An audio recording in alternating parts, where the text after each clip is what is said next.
We're here today with the lovely Dave Grigor, and he's going to talk to us a wee bit about how religion connects in with spirituality. So, Dave, it's very nice to have you here with us. It's a pleasure to be here, Orla. Fantastic. Would you like to tell us a little bit about yourself so people know who you are or what you're up to? Okay, let me see. Here I am, mid-60s in life. We stay in the Scottish borders. We're enjoying our retirement. I say we, that's me and my good lady wife. And we have a wee house here down near Kelso area.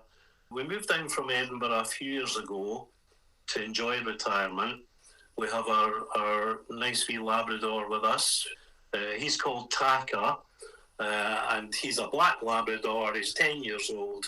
And I'll tell you about his name a wee bit later on. But we finished our working careers in Edinburgh. We were both ended up in the NHS. Prior to that, I was in engineering, and then I moved in to be a development consultant with the NHS and realised they were struggling for money, so I retired early. And so here we are. Life is good, and we're kind of living the dream, as they say. Good stuff. Yeah, the Scottish borders are definitely a beautiful part of the world. I think it'll be a lovely place to retire to, certainly.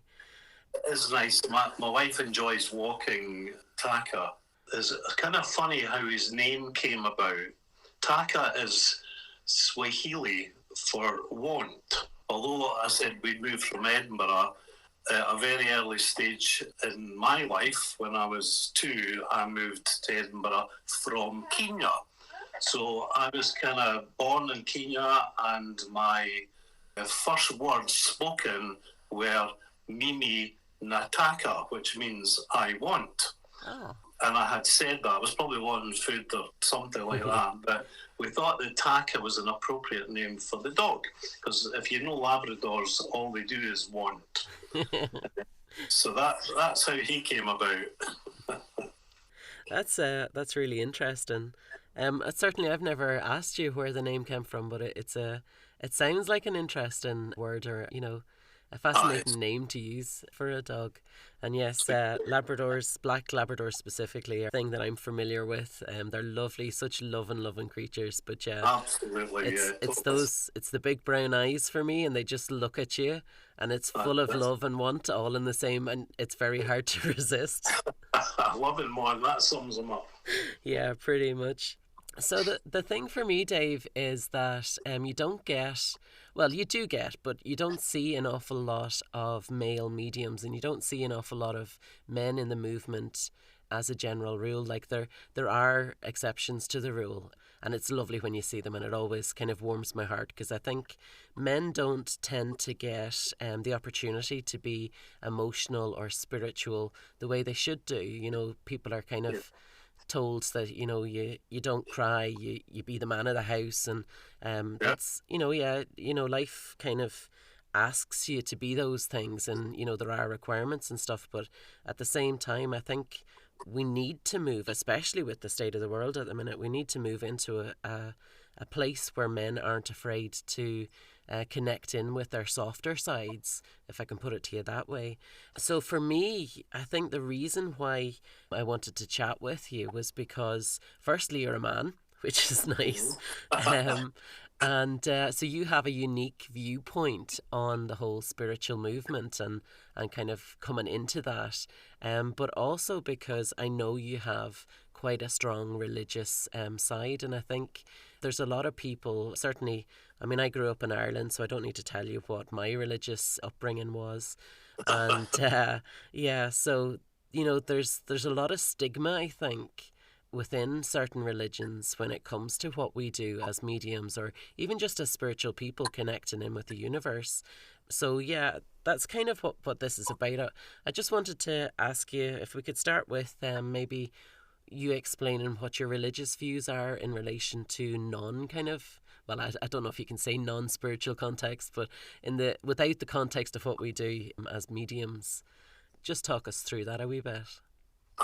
Do you know, it is funny because I agree totally with you that about male mediums and the fact there aren't so many of them.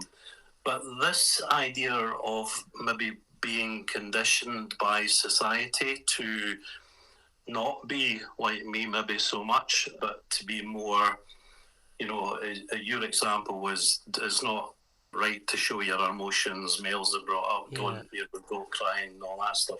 I cry like a baby, by the way, but that's usually if I'm watching Strictly Come Dancing or something like that. Or even the repair shop. That's me too. Anyway, that's interesting that you should say that, Dave, because you don't come across that way. Like, I wouldn't say you were a standoffish man. I would say you're in touch with your emotions, but you come across as a very professional man. Do you know? So I kind of feel like you maybe see yourself in a different way to how the rest of us perceive you. I'm not trying to say that you're a hard man, but at the same time, I don't know how to explain it. I know. But do you understand what I mean? Like, you're in touch with your emotions, you're in touch with your spiritual side, very much so, but also you come across as being, for want of a better word, a real man, if that makes sense. Do you know? I know what you mean, and there's a model called the Johari window. I don't know if you've heard of it, but I haven't, no. Basically it's a way to describe how open people are to different groups in society or at work or whatever. So my wife will see me shed a tear or 10 watching something on the TV, but that's because I'm not too shy to do that in front of her. Yeah. As sitting in a circle, there's only very few times that I've been kind of brought to that degree of emotion by something that I was experiencing or what I was feeling at the time. Yeah. But so we present ourselves with a kind of mask, but the mask changes depending on who you're presenting to. Yeah, very much so. That makes an awful lot of sense, definitely. Yeah. Yeah. So the thing about religion for me, I've had quite a very mixed journey. When I think of the days that my mum used to drag me up to the local Church of Scotland and make me do Sunday school, stuff like that. Yeah. And I could never understand the point of it. I didn't enjoy it. Now, and I should also say at this stage that this is just my personal view. So other people will have different views of this stuff, but this is just kind of my own experience, perception. So, but yeah, then there was an opportunity to join the Cubs and the Scouts, and I did that. And that was more interesting than sitting in a pew and try to practice singing hymns and things like that, especially if you didn't understand why. And that was always the question that kind of drove me to where I am now. Why are we doing all this stuff? So, and then I met a friend who became a friend. He stayed just around the corner from me, and he, with his parents, went to a different kind of church. It was like a mission that they went to, and so he said, "Come along," and I'm only about, goodness, I was probably about 12 or 13, something like that, and he said, "Come along and see what you think." And I walked into this kind of very small room, but I couldn't believe how many people were in it, and they were all singing. It was kind of like the happy clappy. They wanted to be there, and that was the difference. Yeah, I could see that these people were genuinely passionate about whatever it was that they were doing. So they were singing, but it was singing enthusiastically rather than kind of through a, reading a hymn book or forced. That kind of don't get your words wrong type thing. These people didn't care. They would add in words. They would be singing, smiling. A lot of the kids would sit at the back. They could eat sweets, and there was a sense of freedom with them. So that I favoured that much more, but I only went a few times, and then didn't go at all for a while. I joined the BB's Boys Brigade on the back of that. That had, again, the more kind of structured Protestant type religion association with it. And then I kind of switched off from that. But all the time I still had this why. Why? What do these people get from it? What's involved? Alongside of that, I also had quite an interest in anything that was mystical or magical or unexplained, and I would go along to the local library and get books out that were all about magic and kind of wonderful things, and that excited me a lot.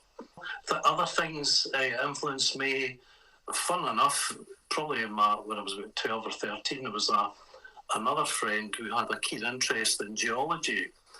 And so he introduced me to semi-precious stones and crystals, and little did I know then that later on in life I'd have them in my display cabinets and stuff like that. Yeah. So then something else happened. Oh yeah, I remember there was a movie called Enter the Dragon came out. In my days, it was a really major movie. Everyone was trying to practice kung fu, and they were influenced by Bruce Lee and all the stuff that he did. Yeah. And the more I kind of learned about it, and I would read books about stuff, and I would also Tai Chi was connected to it, and meditation. So all of the non-combative side of the arts interested me. I can remember as a kid sitting doing meditation after my tea in the sitting room. My mum and granddad were watching the TV, and I would sit there, I'd put the headphones on, and I'd just zone out for 30 minutes. And I did this every day of the week. Wow. And none of my friends, I'm scared to ask them, but I don't think any of my friends were doing all of that. I didn't have a big circle of friends, but the ones I did have, I was very close to. As well as that, I was brought up as a single child, or that's what I was told at the time. That's another podcast, maybe. But my mum and dad separated, and that's why I came from Kenya back to Scotland, and I lived with my mum and granddad. So as a single child, I was kind of spoiled. I didn't have to share things. I could be the centre of attention. I had a lot of me time, but I never felt alone. I was always kind of contented in my own company, and that was all good. So then getting involved in meditation and things like that, I think we're triggered by some of that kind of lifestyle, the way things were, that situation. Yeah. Another friend who used to come round, and we were a bit older then, 16 or whatever, and I can remember when he would come round at night and we'd play guitars and stuff like that, but then every time we wanted a cigarette, we would lean out the bedroom window and have a fag, shut the curtains behind us so that if somebody came in the room, like my mum, we could throw the cigarettes into the garden and that, and no one would know. But we would kind of stargaze, and just there's that why question coming back, and what's out there, and is there alien life, and all these questions, and just reflecting back, it feels that a lot of these things were almost like bait for me to find answers, to follow the path that took me to where I am now, if that makes sense. So lots of triggers there, and I hadn't been going to any church or whatever by that time. I was kind of put off a bit by the kind of the dogma or the officialdom of what I understood what a church was. So, funnily enough, started working. I met my wife in the early 80s.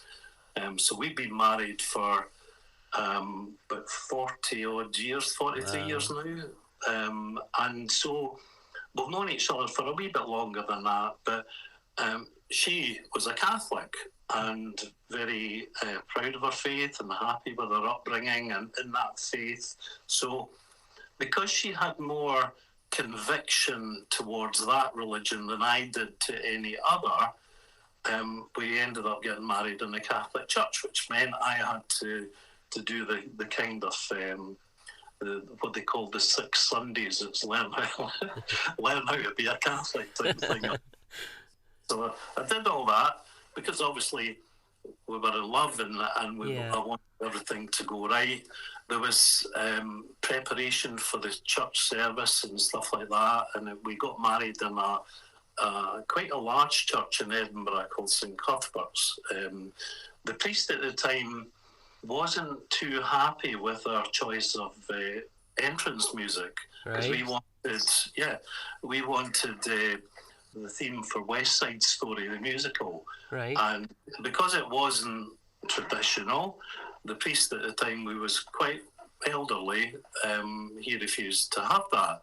So other people got involved and the priest changed his mind. But anyway, that was kind of me being almost put off by some of the rules, and it was more about the rules. I couldn't see faith in all of that at that stage.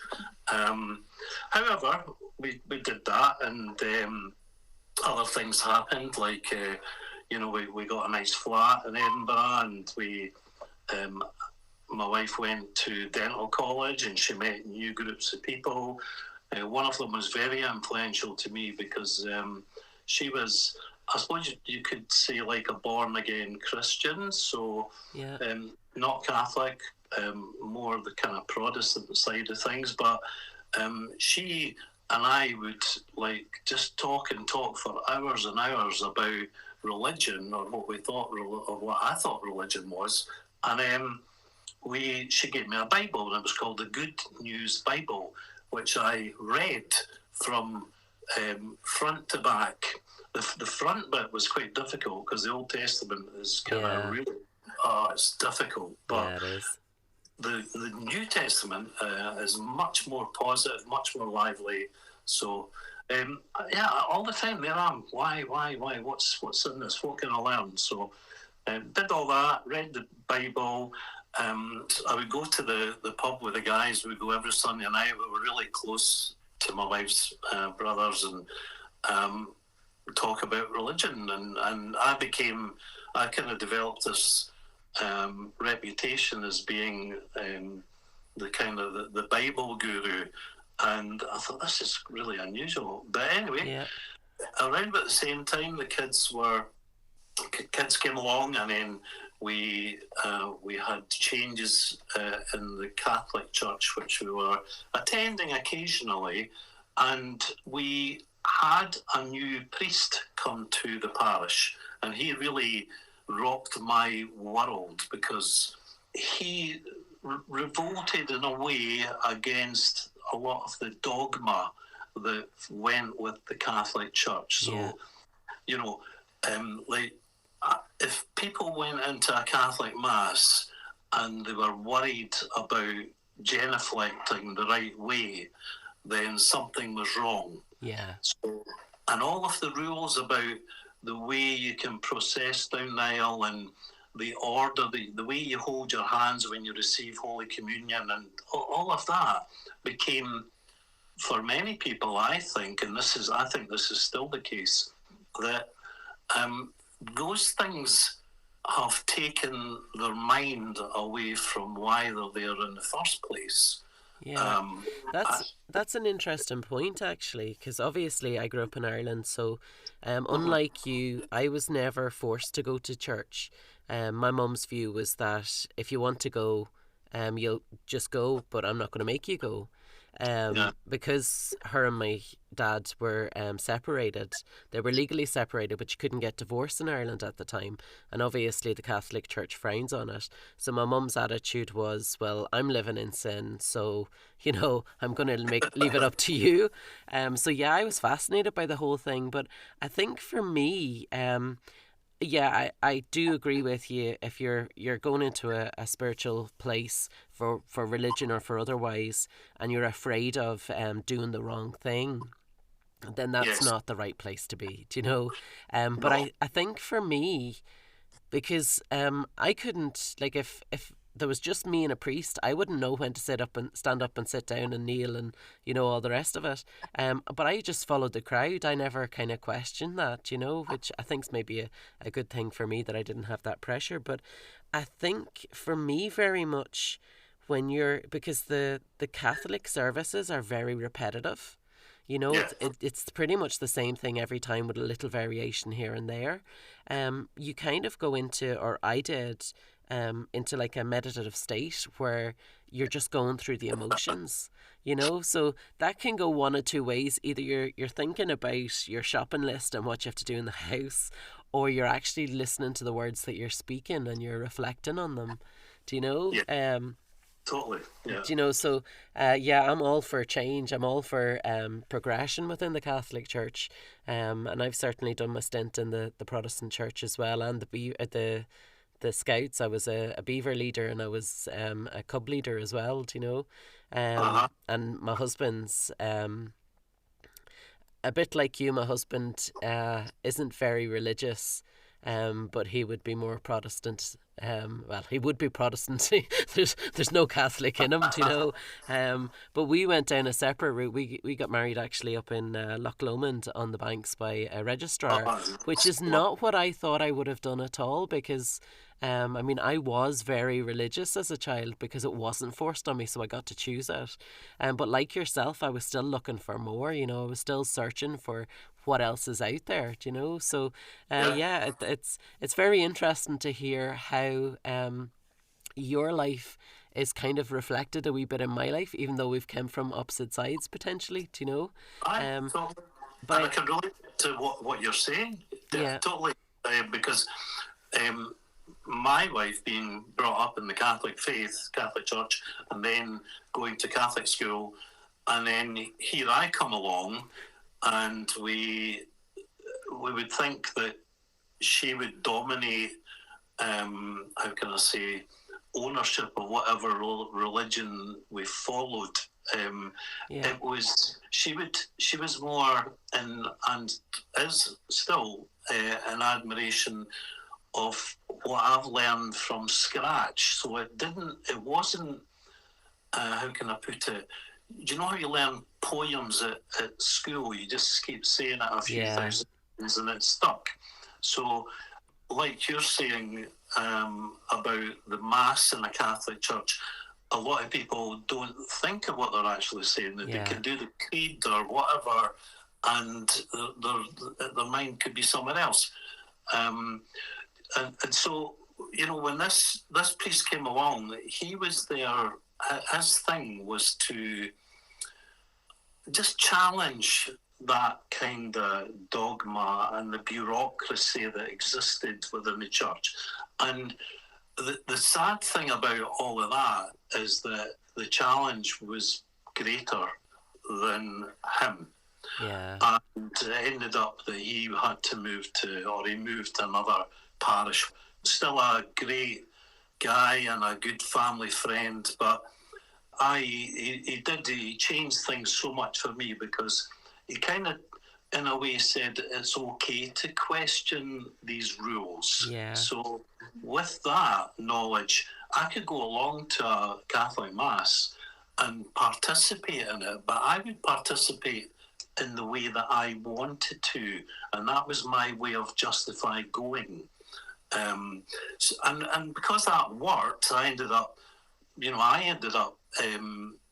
getting confirmation and going through the sacraments because I was committed. I liked what he was doing. And at the same time, we had a really difficult time in the family because my wife lost a brother, and he was one of the guys that was really close to me and the other guys, the ones we used to go to the pub yeah, with, and it just blew our world apart. Even now, when I talk about it, I can feel quite emotional, but he was killed in quite a tragic accident when he was abroad. He was only 40-year-old. Wow. But when that happened, we were in shock for years. Yeah. Literally, it was quite devastating. His mum was still here. His other brother was still here. It was just tragic, you know. But it made me ask that why question again even more. And things would happen, like, you know, things would come on the TV, like advertising a book, and the book might have been about the afterlife, or things like synchronicity or mediumship demonstrations. I started to have some quite vivid dreams at that time, and I had to find out more about that too.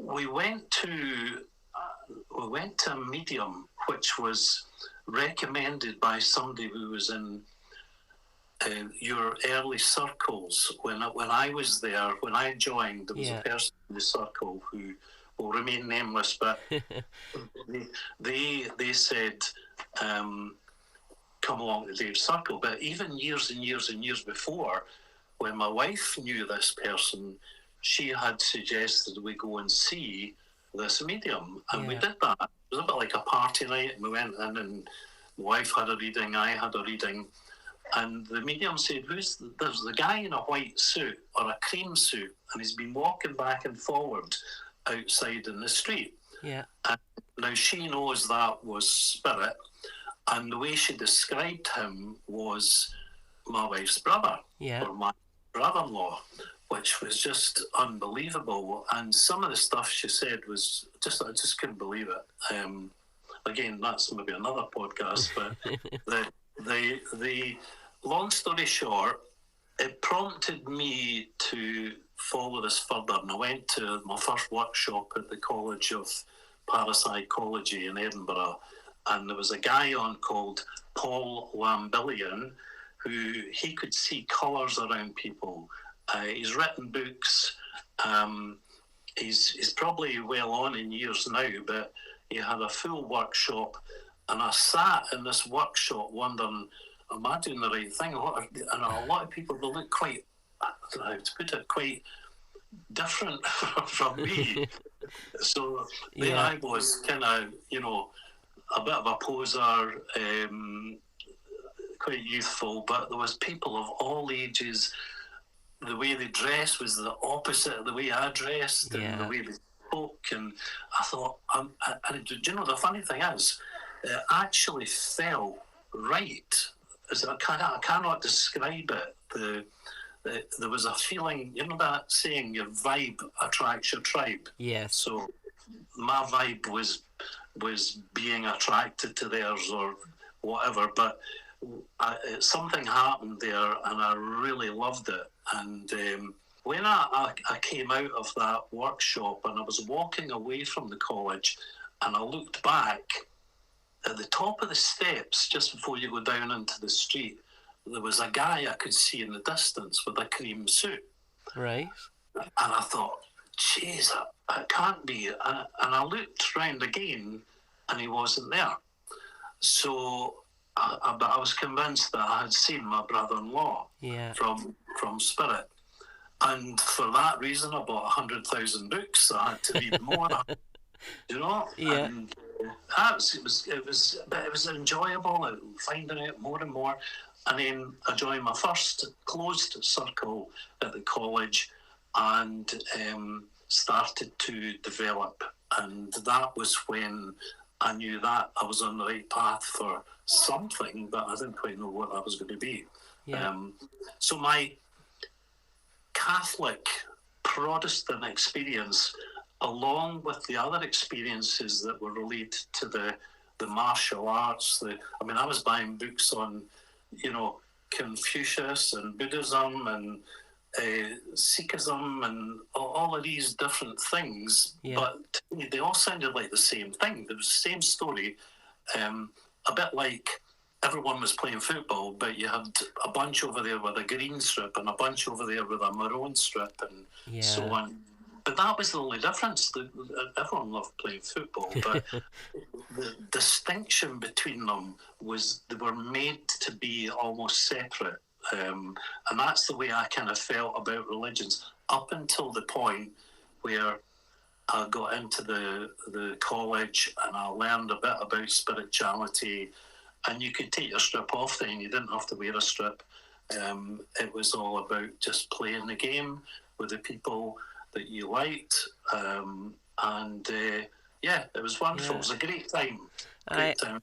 I think that's a very fascinating analogy that you made there, that it's you were able to take off your strip and just play the game. Do you know? And I think Yeah. that hits the nail on the head for me because, like I say, I did the Catholic thing, I did the Protestant thing, and respectfully I say that. And there was little bits in both that resonated with me, and there was little things which will always stay with me and will always be a part of me. But as far as organised religion is concerned now, I've completely walked away from it. And even within the spiritual side of things, I mean, obviously, spiritualism is a religion in its own right, but that's not a path that I ever want to go down. Do you know? I think as long as you treat spirit with an awful lot of respect, and it's the whole process is done with respect, then for me that's all that you really need. So yeah, your analogy about the football strip I think is really fascinating because it really is like you just take the strip off and just play the game. Do you know? Yeah. Certainly having come from the Catholic point of view, having visited the Protestant point of view, and have decided that, you know, I like a little bit of this, I like a little bit of that, but the whole thing doesn't fit for me. My football shirt is definitely too tight and I have to take it off. Um, I found myself being just a spiritualist, and spiritualism in its own right is a religion, but it's not a way that I want to take the path. If you look back at they say that Jesus Christ is the greatest medium that ever existed and the greatest Yes. healer that ever existed. And essentially, what he did was what we do in modern spiritualism. Absolutely. Do you Yeah. know? So I think for me, I have walked away from those religions, but I'm not against them. So I still, Yeah. I'll have a meditation or I'll do a healing for somebody and they'll see Jesus in the work. And that always is quite humbling for me that energy's come forward to work with me. And I think it's beautiful. And it's not that I don't think the people within these religions didn't exist. I do believe these people existed. I believe that we do need all these different religions because each one gives somebody whatever it is that they need within them. But for me, organized religion isn't my thing anymore. It's not my bag. I don't blind faith. I think that was always my biggest issue was the whole blind faith. But when you Yeah. can connect in with spirit and ask your own questions, why do you need another human being physically giving you the answers? So for me, religion isn't my bag. But it's my understanding that you still partake in religious services. Would that be right? Well, I haven't for a long time. Right. Okay. But in terms of the going into a church and participating in a mass, I can do that. I can happily do that. Yeah. Whether my heart's in the regimentation, that's another matter. But as far as feeling spirit within me and feeling spirit within others, I can do that there in the same way as I can do it in a circle Yeah. with you. But it's just that I have had experiences that have within a kind of formalized religion context that have put me off that place to go.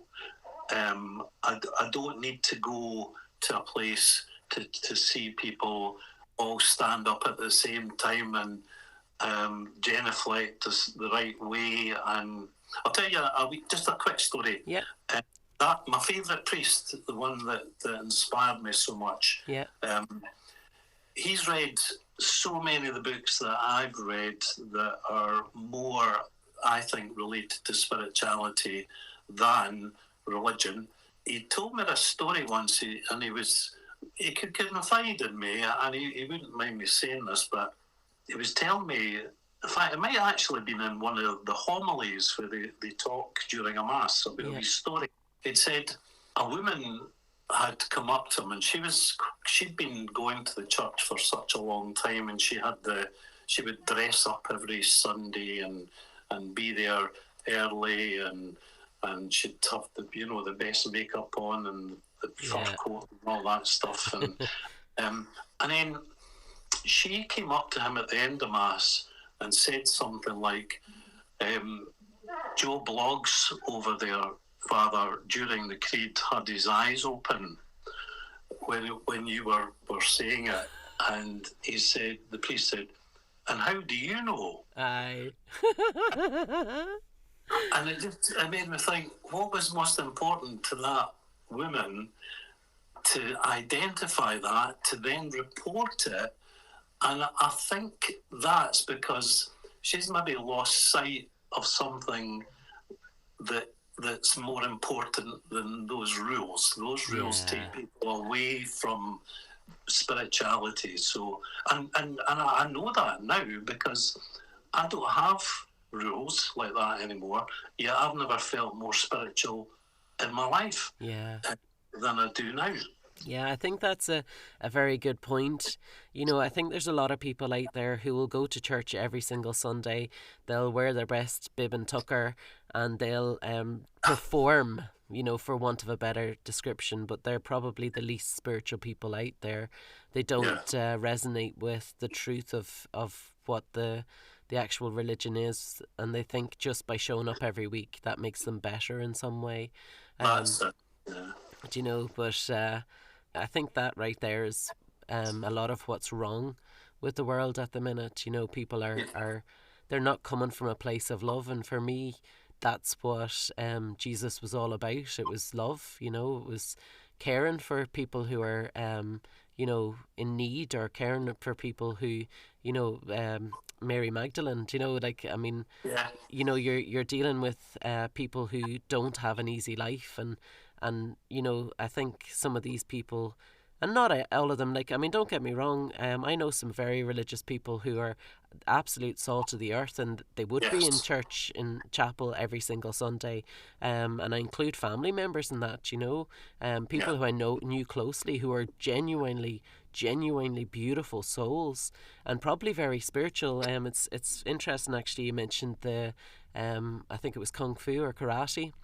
Yes. um, my auntie was actually used to teach karate. She was a black belt in it.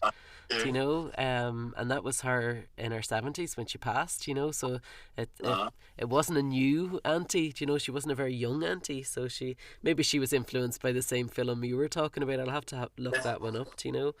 So You know, yeah, I mean, there are beautiful souls everywhere, and there are people who just tick all the boxes and don't understand what it is that they're doing. Do you know? I think yeah, so. they go along to mass or to service or whatever it is, whatever the ceremony is, and they participate in it. But whether they're connected to themselves, their Yeah. own soul, their spirit, or the spirit or soul of other people, that will vary. That's my perception, and it can vary a lot. And I Yeah. think that's maybe one of the reasons that I mean, religion has created wars because of that divide Yeah. uh, that's enforced on different groups. Yeah, as I say, we all want to play football. We don't need to fight. Don't need to fight about it. You can still play football. Exactly. Exactly.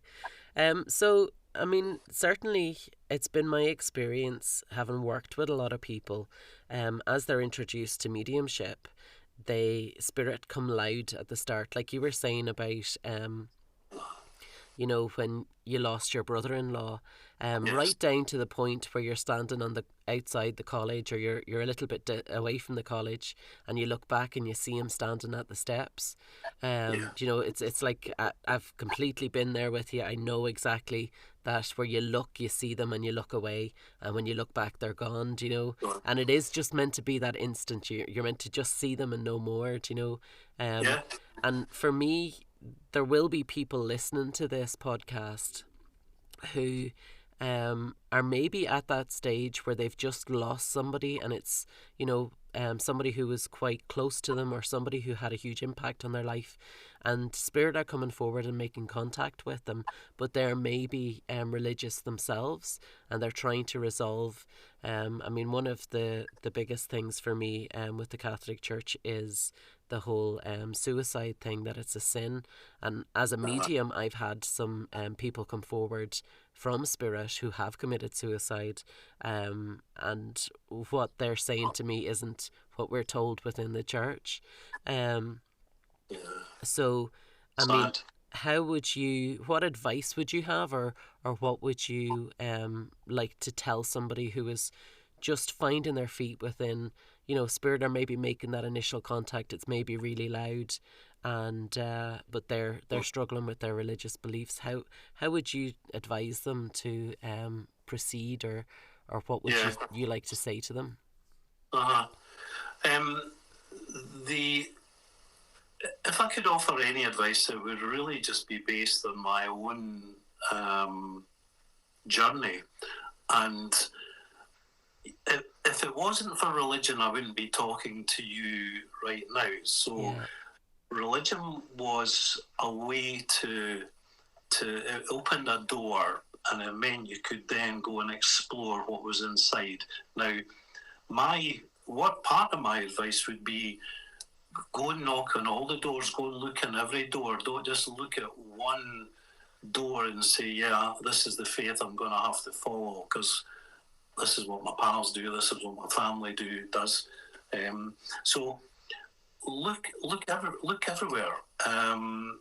Spirituality for me is, it's a bit like a kind of calling, and I think when you think of that word calling, I think that spirit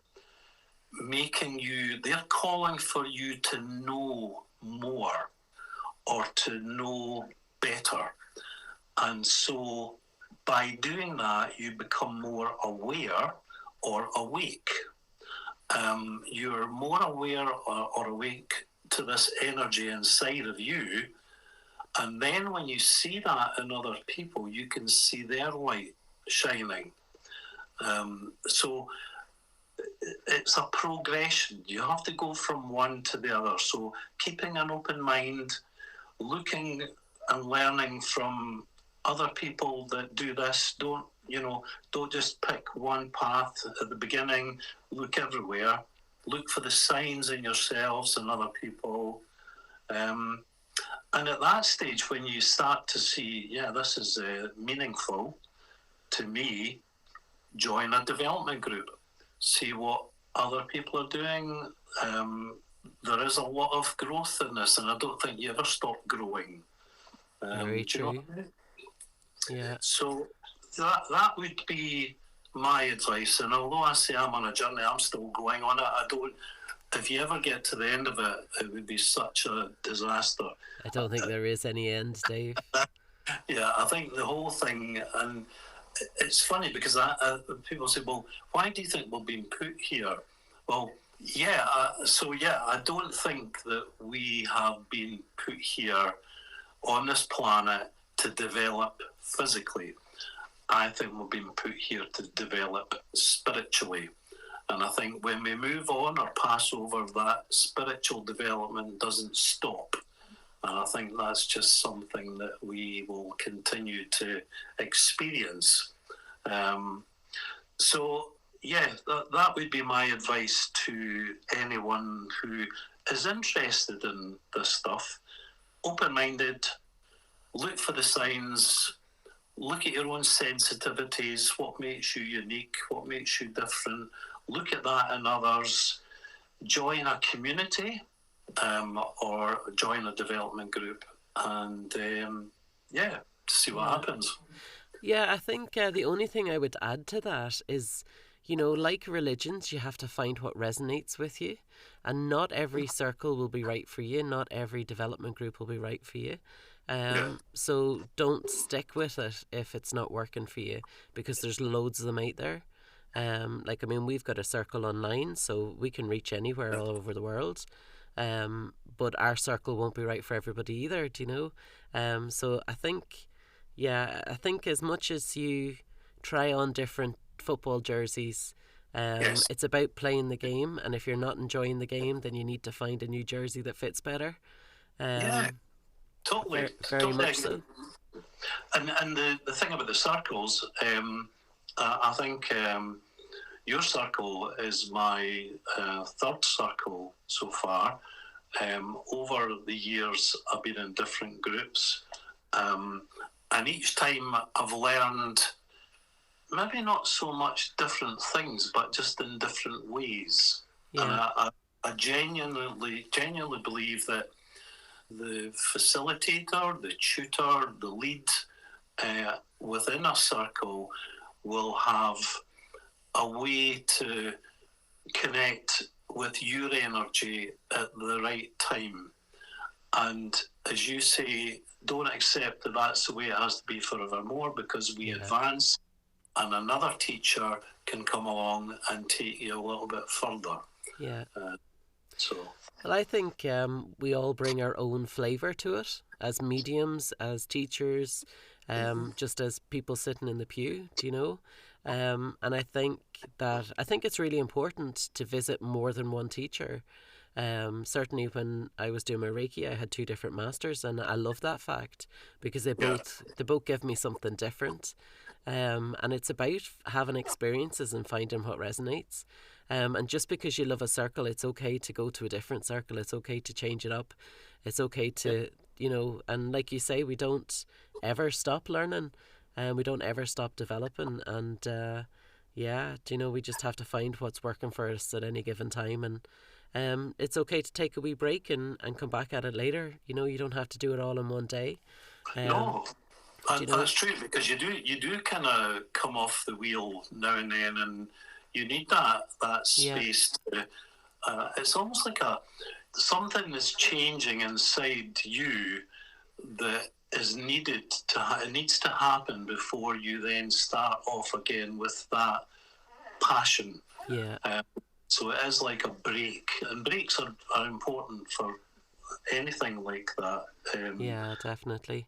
I think too, as mediums, we ask for stuff. So we'll say whether we do it intentionally or whether we do it subconsciously, we're looking for more, we're looking for changes, we're looking for different things.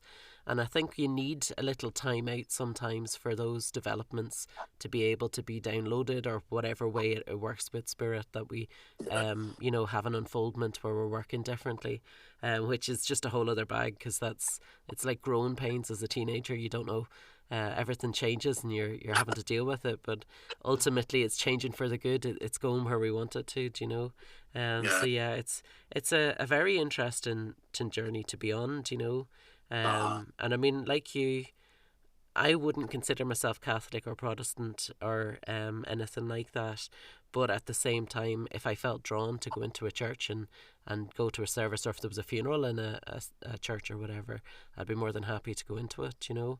Um, but do you know yeah, yeah, it's it's funny, because I was having a conversation with my wife this morning about this journey that I've experienced, and she has as well. yeah, And we've been to so many places in the world that have spiritual significance, from Jerusalem to River Jordan, wow, everything, Bethlehem. We've been to Buddhist temples at the bottom of the Himalayas, and pyramids, and the Vatican, and so many different places.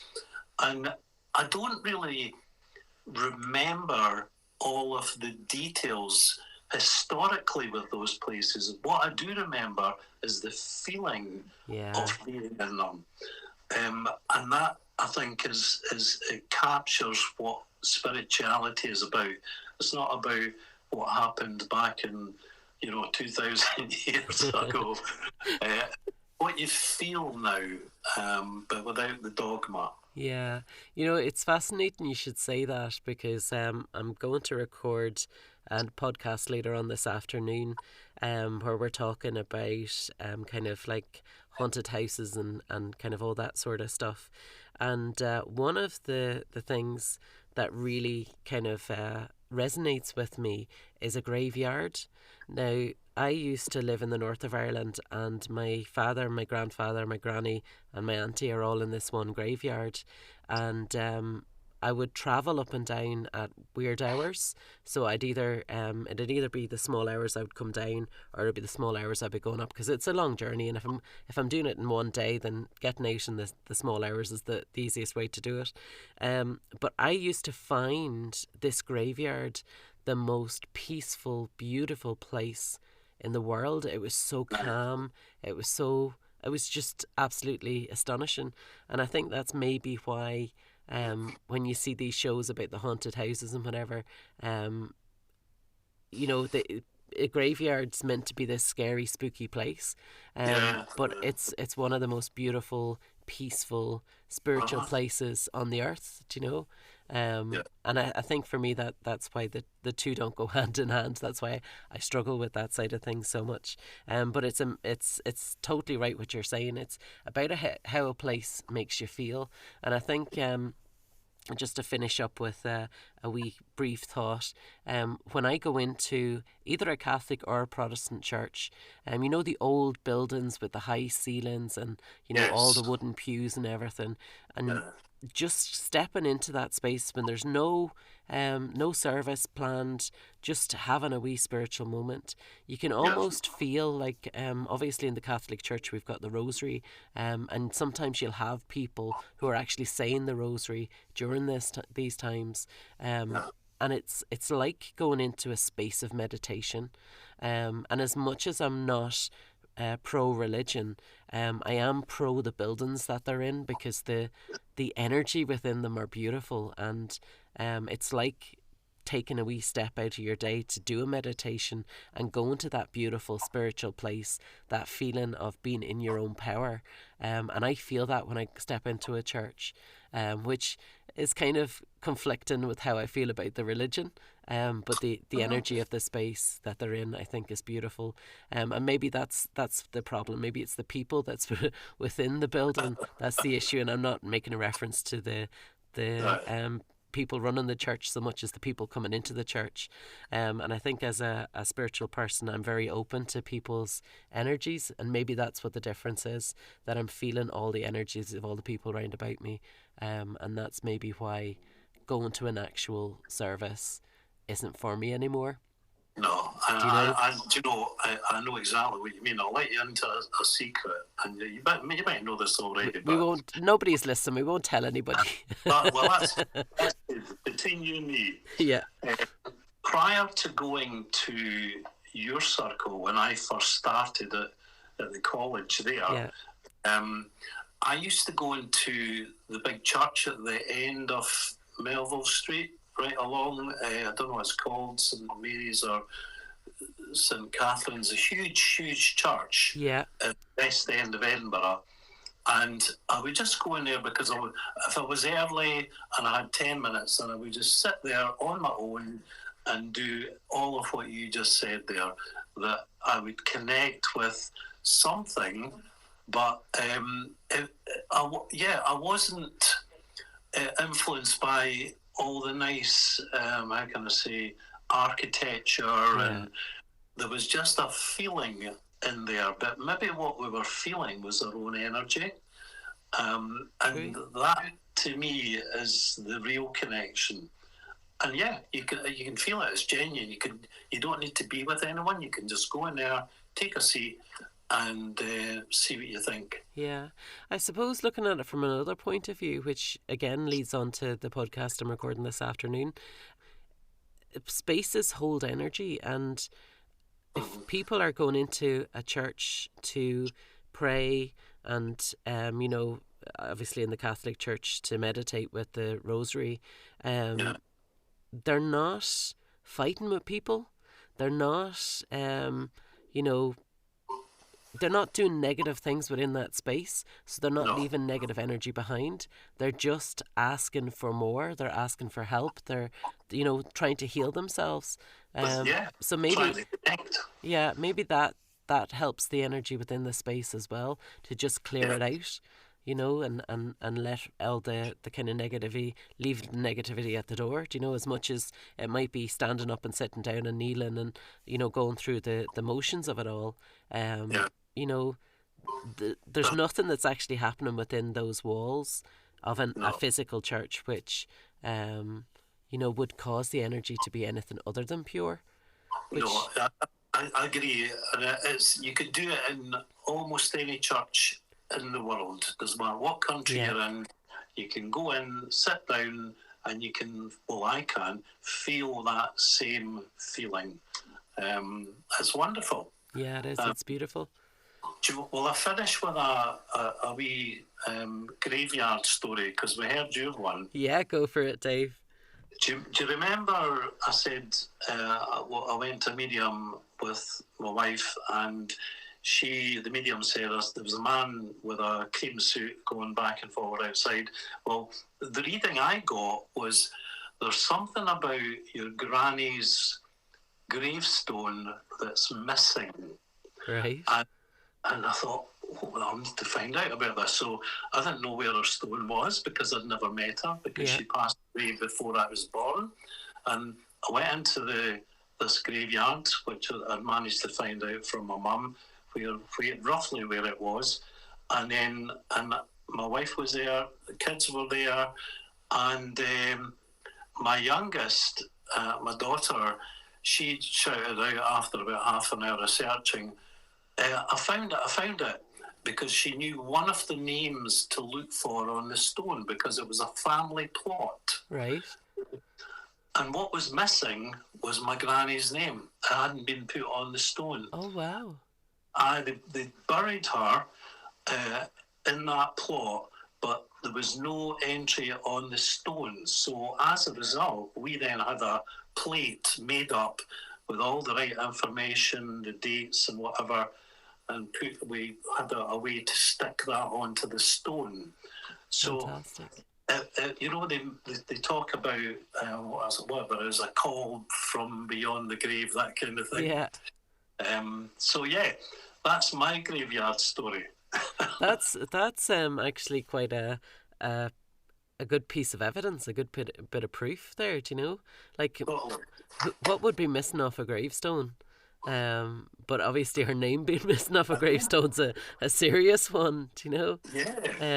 Um, How do you know? I don't know why it wasn't put on, and by that time, the only living relative was my mum, but she had dementia at that time. She's passed away since. yeah. But no, we managed to nail that, and I felt so much relief.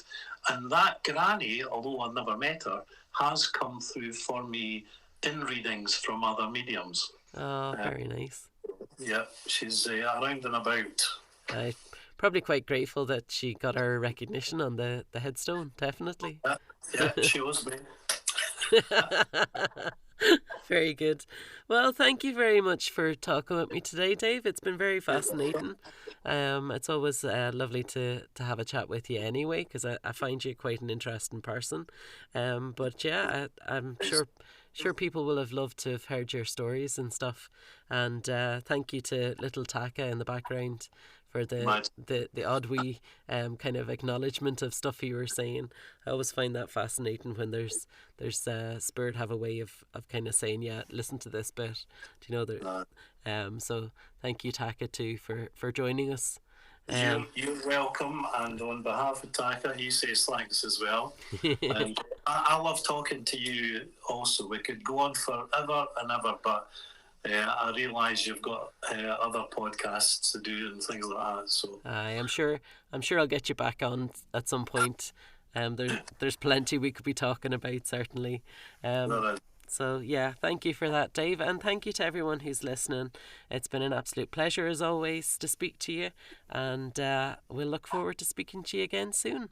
And if you're interested, just as a wee shameless plug at the end, if you're interested in joining the circle, and like I say, we're online, you're more than welcome to drop me a wee message. My email is admin@orlaallen.com, or I think the one I've been putting out there is orla@orlaallen.com. Either will find me. And yeah, have a wonderful life, have a wonderful day, have a wonderful week, and we'll speak to you again in another couple of weeks. Take care. Thank you, Dave, and we'll speak to you later. You're Namaste. welcome. Bye for now. Bye bye.